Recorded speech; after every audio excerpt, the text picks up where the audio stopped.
Assalamualaikum warahmatullahi wabarakatuh. Perkenalkan, saya Sania Ifra Dinda, NIM E 20193156. Saya dari kelas akuntansi syariah 4. Di sini saya akan sedikit memberi tanggapan dari video Bapak Dr. Abdul Wadud Nafis, LCMI, selaku dosen pengampu mata kuliah Ekonomi Makro Islam dengan judul Ekonomi Tertutup dengan Kebijakan Pemerintah.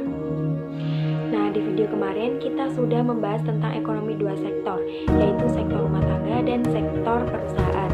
Nah, kalau di video ini kita akan membahas perekonomian tiga sektor. Apa sih perekonomian tiga sektor itu? Perekonomian tiga sektor merupakan perekonomian yang meliputi kegiatan dalam sektor perusahaan, rumah tangga, dan pemerintah. Kegiatan pemerintah menimbulkan dua aliran pembayaran, yaitu pajak yang dibayar oleh perusahaan, rumah tangga kepada pemerintah, dan pengeluaran pemerintah. Baik, selanjutnya, siklus perekonomian tiga sektor. Hubungan rumah tangga dengan perusahaan sebagai produsen yang berperan untuk membuat barang atau jasa. Untuk melakukan perannya, perusahaan membutuhkan faktor produksi yang dapat diperolehnya dari rumah tangga konsumen. Selanjutnya, penjelasan mengenai pembayaran dan pendapatan. Pembayaran melalui sektor perusahaan sekarang dapat dibedakan menjadi dua jenis. Yang pertama yaitu pembayaran kepada sektor rumah tangga sebagai pendapatan faktor-faktor produksi, dan yang kedua pembayaran pajak pendapatan perusahaan kepada pemerintah. Sedangkan untuk pendapatan yang diterima oleh rumah tangga sekarang dibedakan menjadi dua sumber. Yang pertama dari pembayaran gaji dan upah sewa, bunga dan utang oleh perusahaan, dan yang kedua dari pembayaran gaji dan upah oleh pemerintah. Pendapatan yang digunakan rumah tangga akan digunakan untuk dua tujuan, yaitu untuk pengeluaran konsumsi dan ditabung.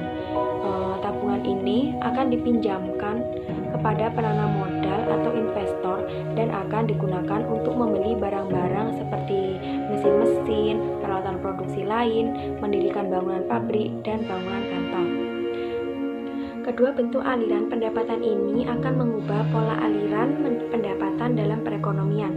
Dalam ekonomi tiga sektor belum terdapat kegiatan ekspor maupun impor. Oleh karena itu, ekonomi tiga sektor dinamakan juga sebagai ekonomi tertutup. Baik, selanjutnya mengenai syarat keseimbangan, yaitu Y sama dengan AE atau Y sama dengan C plus I plus G, di mana Y yaitu pengeluaran agregat, AE pengeluaran agregat, C konsumsi rumah tangga, dan I investasi perusahaan dan pengeluaran. Pemerintah membeli barang dan jasa jika C dikurangi setiap ruas-ruas dari, maka dalam perekonomian tiga sektor, I dan G adalah suntikan ke dalam sirkulasi aliran pendapatan, sedangkan S dan T adalah kebocoran. Jadi kesimpulan dapat diluruskan bahwa dalam perekonomian tiga sektor yang mencapai keseimbangan akan berlaku dalam I plus G sama dengan S plus T. Jadi ada yang membedakan dari perekonomian tiga sektor dan dua sektor. Bedanya yaitu kalau tiga sektor, perusahaan sebagai produsen, rumah tangga sebagai konsumen, dan pemerintah sebagai pemungut pajak dan pemberi subsidi kepada rumah tangga. Pajak yang dipungut pemerintah dapat dibedakan menurut berbagai cara. Cara yang pertama adalah membedakan pajak langsung dan pajak tidak langsung. Cara yang lain adalah membedakan pajak regresif, pajak proporsional, dan pajak progresif. Dalam kenyataannya, pajak yang sering digunakan pemerintah adalah pajak progresif. Baik, selanjutnya akan dibahas tentang jenis-jenis pajak. Yang pertama ada pajak objektif, yaitu pajak yang dikenakan berdasarkan aktivitas ekonomi para wajib pajak. Misalnya, PPN dikenakan kepada mereka yang membeli barang atau jasa, kena pajak. Yang kedua, pajak subjektif, yaitu pajak yang dipungut dengan melihat kemampuan wajib pajak. Misalnya, pendapatan, jika pendapatan makin besar, maka beban pajaknya juga makin besar.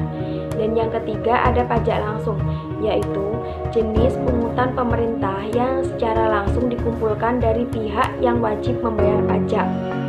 Dan yang keempat ada pajak tak langsung, yaitu pajak yang bebannya dapat dipindah-pindahkan kepada pihak lain atau beban pajak tersebut adalah para konsumen. Contohnya yaitu impor. Dan selanjutnya ada bentuk-bentuk pajak pendapatan.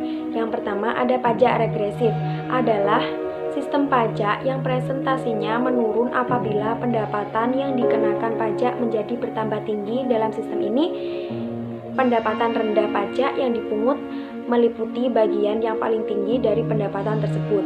Tetapi semakin tinggi pendapatan, semakin kecil pula presentasi pajak itu dibandingkan dengan keseluruhan pendapatan. Yang kedua ada pajak proporsional, yaitu tarif pajak yang presentasinya tetap meski terjadi perubahan dasar pengenaan pajak. Salah satu contohnya pajak proporsional yaitu yang ditentukan oleh Direktorat Jenderal Pajak adalah tarif pajaknya tetap yaitu 10%, dan pajak bumi dan bangunan atau PBB itu di mana pajaknya 0,5%. Dan yang terakhir ada pajak progresif, yaitu tarif pungutan pajak dengan semakin besarnya jumlah yang digunakan sebagai dasar pengenaan pajak dan kenaikan representase untuk setiap jumlah tertentu setiap kali naik. Baik, mungkin hanya itu yang bisa saya sampaikan. Terima kasih, kurang lebihnya mohon maaf. Wassalamualaikum warahmatullahi wabarakatuh.